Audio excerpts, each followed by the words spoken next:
Advocacy on the part of children and families with mental illness were very critical to the passage of the Children's Mental Health Bill.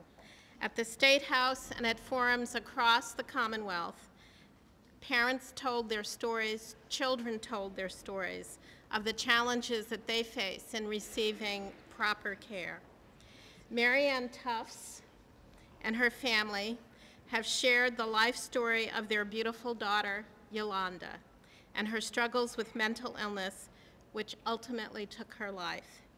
It is an honor to have you here today with us. Today we thank you and all the families and youth whose stories called us to action and will motivate us to get this right as we move forward with implementation. Please join us.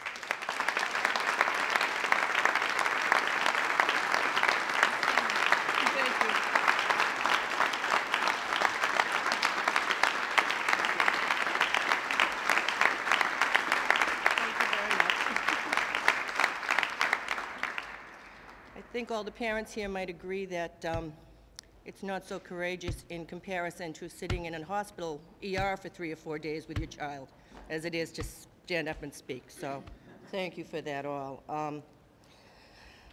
Please allow me first to thank all the wonderful people who have been thanked but have worked tirelessly and with the utmost commitment to bring us together here today. Representative Balzer, Senator Tolman, Speaker DeMasi, Senate President Murray, and from her staff, Laura Tessanari, Emily Blair of MSPCC, Karen Darcy of Children's Hospital, Fawn Phelps and Matt Noyes of Healthcare for All, Lisa Lampert and the staff of Parent Advocacy League, and the indubitable Mary Lou Sutters wrapped their kindness around my daughter and have continued to do so to our family, and that has made all the difference. Governor Patrick, my family, friends, and I, as well as so many families across our state, consider it a great honor to be able to personally thank you for signing into law the Children's Mental Health Bill. You cannot imagine what it means to us to know that Yolanda testified so passionately about issues that she felt strongly about, that these many important people remembered her long after she spoke.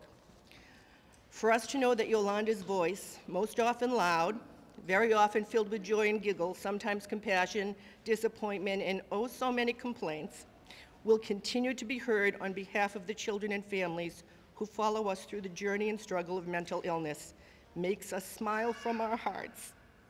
For her sisters, her father, and I, it does not take away the pain of a world without her, but it gives our pain, as well as hers, a purpose.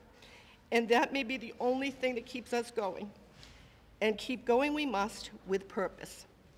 Because although the signing of the law is huge, the appropriate enactment is so much bigger.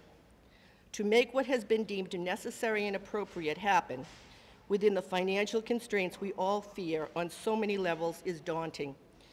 The real work now begins, and it must be intelligent and streamlined. Today, my family, despite our trauma, despite the good works of Judge Posner and the remedy of Rosie D., despite the incredible dedication work of the people here who represent us in the House and Senate, are still stuck in a broken system.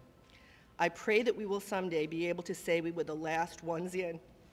I call upon all of you here in the memory of our Yolanda, her spirit, her charisma, and what was her God-given Puerto Rican, don't mess with me if you know what is good for you spunk, to continue to keep the welfare of our most fragile citizens in the forefront, not only today, but for generations to come.